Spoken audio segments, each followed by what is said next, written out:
എങ്ങനെയാണ് നമുക്ക് മഗ്ഫിറത്തുകൾ ലഭിക്കുക? മഗ്ഫിറത്ത് ലഭിക്കാൻ ധാരാളം വഴികളുണ്ട്. ഒരാൾ സത്യവിശ്വാസം പുൽകുകയും സൽക്രമങ്ങൾ അനുഷ്ഠിക്കുകയും ചെയ്താൽ ലഹും മഗ്ഫിറത്തുൻ, അല്ലാഹു തആല അവർക്ക് മഗ്ഫിറത്ത് നൽകുമെന്ന് പരിശുദ്ധമായ ഖുർആനിൽ പരാമർശിക്കപ്പെട്ടിട്ടുണ്ട്. ഒരാൾ അവന്റെ ജീവിതത്തിൽ സത്യവിശ്വാസം പുൽകുക എന്നതാണ് ആദ്യത്തെ കടമ. ആ സത്യവിശ്വാസം പുൽകി ഷഹാദത്തിൽ ഉറച്ച ജീവിതവും സൽക്രമങ്ങളുമാണ് മഗ്ഫിറത്തിന്റെ ഏറ്റവും പ്രധാനപ്പെട്ട മാർഗം. അതുപോലെ തന്നെ മഗ്ഫിറത്ത് ലഭിക്കുവാൻ ചില മാർഗങ്ങൾ പരിശുദ്ധമായ ദീൻ പഠിപ്പിക്കുന്നുണ്ട്. അതിലേറ്റവും പ്രധാനപ്പെട്ട ഒരു ഭാഗമാണ് പ്രാർത്ഥനയിലൂടെ നിരന്തരം അല്ലാഹുവിനോട് മഗ്ഫിറത്തിനെ തേടുക.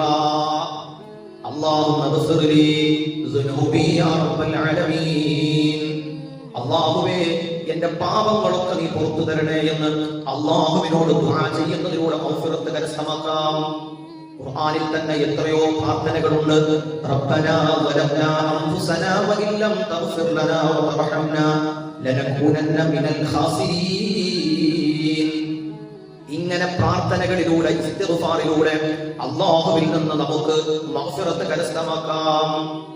പരിശുദ്ധമായ ഖുർആൻ പറയുന്നു, വമൻ യഅമൽ സൂഅൻ ഔ യദ്ലിം നഫ്സഹു സുമ്മ യസ്തഗ്ഫിറുല്ലാഹ യജിദില്ലാഹ ഗഫൂറർ റഹീമാ. ഒരാൾ അവന്റെ ജീവിതത്തിൽ ഒരുപാട് പാതകങ്ങൾ സംഭവിച്ചുപോയി, പാപങ്ങൾ തെറ്റുകൾ സംഭവിച്ചുപോയി, ഒരുപാട് കുറ്റങ്ങളിൽ ആണ്ടുപോയ മനുഷ്യൻ അവന്റെ ശരീരത്തിന്റെ തെറ്റുകളും കുറ്റങ്ങളും പോരായ്മകളും തിരിച്ചറിഞ്ഞിട്ട് അവൻ അല്ലാഹുവിനോട് ഇസ്തിഗ്ഫാറിനെ തേടി, പുറത്തു തരണേ പടച്ചവനെ, പുറത്തു തരണേ അല്ലാ.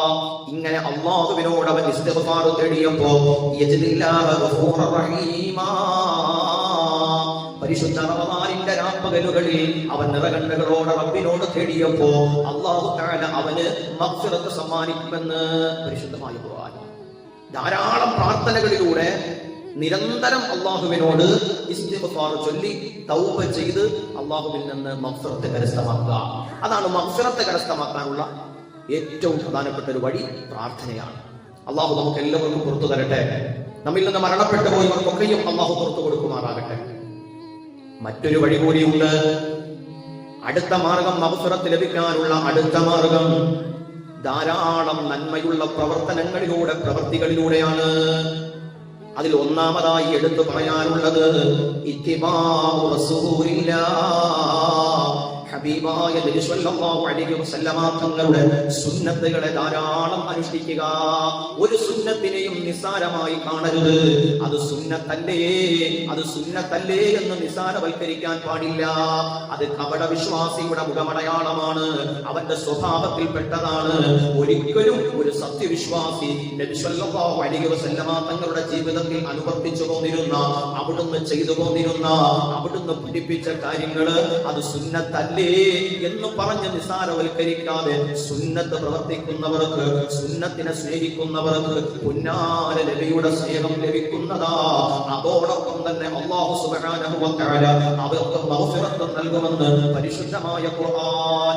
ഇൻ കുന്തും തുഹിബ്ബൂനല്ലാഹ ഫത്തബിഊനി, നിങ്ങൾ അല്ലാഹുവിനെ ഇഷ്ടപ്പെടുകയും അല്ലാഹുവിന്റെ പൊരുത്തവും നിങ്ങൾ പ്രതീക്ഷിക്കുന്നുവെങ്കിൽ നിങ്ങൾ എന്റെ ചര്യകളെ പിന്തുടരുക, നിങ്ങൾ എന്നെ പിന്തുടരുക.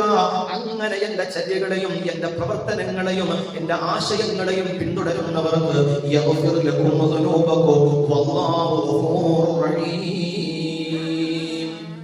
കണ്ടോ, അല്ലാഹു തആല നബി തങ്ങളെ പിൻപറ്റാൻ പറഞ്ഞിട്ട് പിന്നെ പടച്ചവൻ പറഞ്ഞെന്താ? യഗ്ഫിർ ലക്കും ദുനൂബക്കും. നബി സല്ലല്ലാഹു അലൈഹി വസല്ലമ തങ്ങളെ പിൻപറ്റുന്നതിലൂടെ, സുന്നത്തുകൾ അനുഷ്ഠിക്കുന്നതിലൂടെ അല്ലാഹു തആല അവരുടെ പാപങ്ങൾ പുറത്തു കൊടുക്കുമത്രേ, അവർക്ക് മഗ്ഫിറത്ത് വാരിക്കോരി കൊടുക്കുമത്രേ. ഇത്ര സുന്നത്തുകളാണ് പരിശുദ്ധ റമദാനിൽ നമ്മൾ ചെയ്തുകൊണ്ടിരിക്കുന്നത്. നിയ്യത്ത് നന്നാണെങ്കിൽ എന്തും ചെയ്യടോ, തൗഫീഖ് പിന്നിൽ നിന്ന് തള്ളിത്തരുമടോ. സുന്നത്തിനെ കൊതിയോടുകൂടി നല്ല നിയത്തോടുകൂടി ചെയ്യണം. അല്ലാഹ് ഫർദ് നമസ്കാരങ്ങൾക്ക് മുമ്പും ശേഷവുമുള്ള സുന്നത്ത് നമസ്കാരങ്ങളെ നിസാരവൽക്കരിക്കല്ലേ. നോമ്പുകാരാ, നീ ഫർദ് നമസ്കാരത്തിന് കാണിക്കുന്ന ശ്രദ്ധ വളരെ കരുതലോടെ തന്നെ സുന്നത്തിനും നൽകണം. സുന്നത്തുകളൊന്നും ഇവിടെ, അത് മഗ്ഫിറത്തിന്റെ ഭാഗമാണ്. അതുപോലെ തന്നെ തറാവീഹ് നമസ്കാരം പോലെ നോമ്പിന്റെ പാതിരാവുകളിൽ ഖുർആനോദലാവട്ടെ, ദിക്ർ ചൊല്ലലാവട്ടെ, പ്രാർത്ഥനകളാകട്ടെ, തഹജ്ജുദ് നമസ്കാരങ്ങളാകട്ടെ, ഏതുമാവട്ടെ, രാത്രി കാലങ്ങളിൽ നോമ്പുകാരൻ ഇബാദത്ത് ചെയ്യുന്നതും ഇതേ നിബന്ധന അനുസരിച്ചാണെങ്കിൽ അവന്റെ ജീവിതത്തിൽ ഇന്നലകളിൽ സംഭവിച്ചു പോയ എല്ലാ പാതകങ്ങളും പാപങ്ങളും അല്ലാഹു പുറത്തു കൊടുക്കും, അവർക്ക് മഗ്ഫിറത്തിനെ വാരിക്കോരി കൊടുക്കുമെന്ന് സയ്യിദുനാ റസൂലുള്ളാഹി.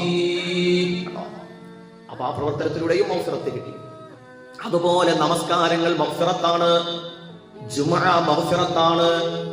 ഓരോ നമസ്കാരങ്ങളും നിർവഹിച്ചു കഴിഞ്ഞാൽ, വേണ്ട പോലെ പരിഗണിച്ചു കഴിഞ്ഞാൽ, അടുത്ത നമസ്കാരത്തിന്റെ നേരം വരെ അല്ലാഹു അവന്റെ മേൽ മഗ്ഫിറത്ത് വർഷിച്ചു കൊണ്ടിരിക്കും. ഹബീബായ നബിയുനാ റസൂലുള്ളാഹി സ്വല്ലല്ലാഹു അലൈഹി വസല്ലമ തങ്ങൾ പറഞ്ഞു, അസ്സലാത്തുൽ ഖംസു വൽ ജുമുഅതു ഇലൽ ജുമുഅതി വറമദാനു ഇലാ റമദാൻ മഗ്ഫിറത്തുൻ മുകഫിറാത്തുൻ ലിമാ ബൈനഹുന്നാ. എന്താ പറഞ്ഞത്?